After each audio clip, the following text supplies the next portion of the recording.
この剣は友のために。 Howdy, Lad here. How's it going? We're back again with another traveler. This time, the main character of Octopath Traveler 2, our boy Hikari. He is a warrior of the Dominance faction and hailing from the Memoirs of Celestia. He is the ultimate attacker in COTC, as he alone can hit all weaknesses at any time after turn 7. Along with getting double cast, he is potentially the best attacker you can bring to any fights. Let's go ahead and check him out.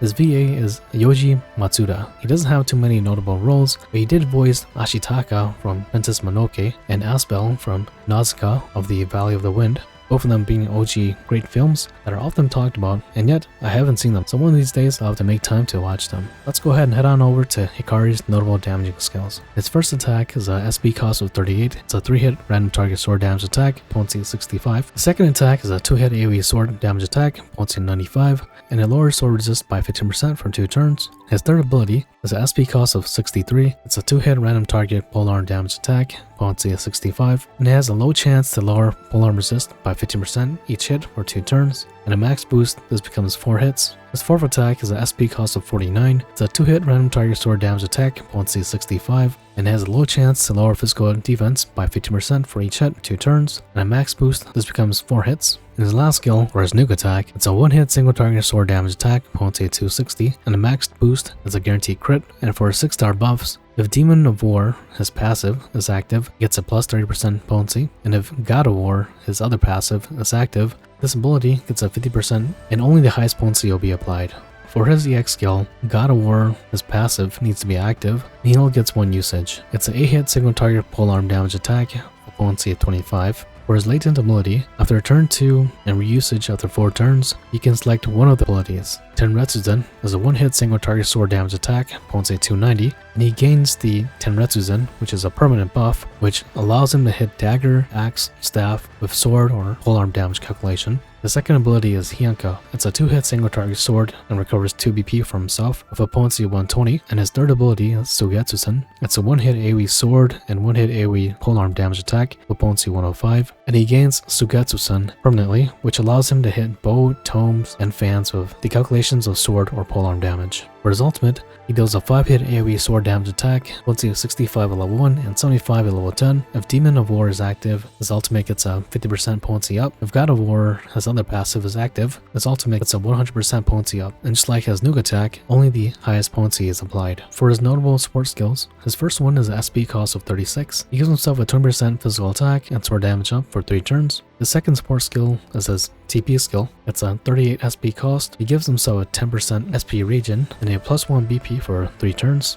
Now for his passives. His first one, he gives himself a 30% physical damage up. In his second passive, he gains Demon of War, or a plus 30% to physical attack up, and Demon of War gets activated after he uses Tenretsuzen or Sugetsuzen, and then he gains God of War, which allows him to double cast his abilities after casting both Tenretsuzen and Sugetsuzen. Then he has a 10% in light resistance and 20 in dark. Looking at his stats, he is top 10 in COTC right now, with his attack stat being on the higher end at 429 at level 100 and 494 at level 120. The rest of his stats are somewhat basic for being a warrior, decently high HP and slow to decent speed stats. So the main question, should you pull? He is the best attacking traveler to bring for all fights, as after turn 7, he gets access to all physical weakness in the game, except being of course elemental weakness. For new players just starting out, he is one of the best travelers that you can bring along that will get you all the way to endgame. For older players who have been in the game for a hot second, you may not get as much mileage out of him, as the future of COTC still favors specific team comps that focus on mainly 1 or 2 weaknesses. Say for example you're using a dagger team.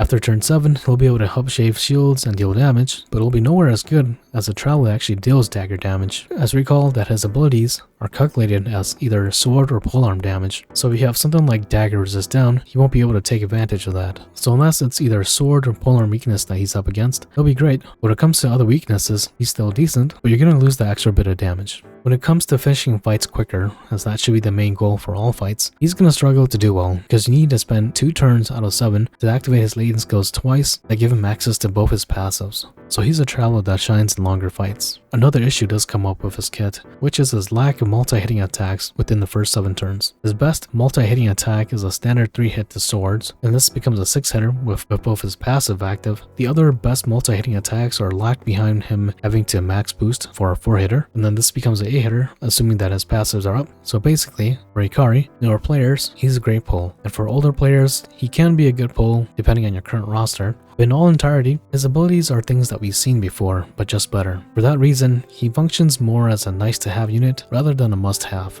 Next, his A4 accessory, and it's pretty darn good. It's a 140 to physical attack and a damage cap of an additional 50,000. It also gives a passive physical resistance down by 10% for 3 turns. This is Yan Long and all attack type accessories into one. His A4 accessory is definitely something that you want to work towards. Now let's move on to longevity. I can still see him being used in the future if you're missing additional 5 or 6 star travelers for a particular weakness, but other than that, the future of COTC is still very much a traveler that exceptionally excels in their own damage type, and Hikari functions more as a good to great traveler that allows you to somewhat do that for all weaknesses. Let's go ahead and finish up. Character design 5 out of 5. Samurais have always been cool, and Hikari is the epitome of what a samurai is all about. His VA 4 out of 5. I've never heard of this VA until COTC, and as I haven't watched any animes that he starred in, but I slightly do prefer his English VA over his JP VA, as in the English version he sounds a bit more like his age. Abilities 3.5 out of 5. Most of his kit again are things that we've seen before with added goodies like being able to hit all kinds of weaknesses. His EX skill is an 8-hitter, becomes a 16-hitter with his passive active, but he can only use it once per battle. He sort of gives me a premium standard traveler kind of vibe.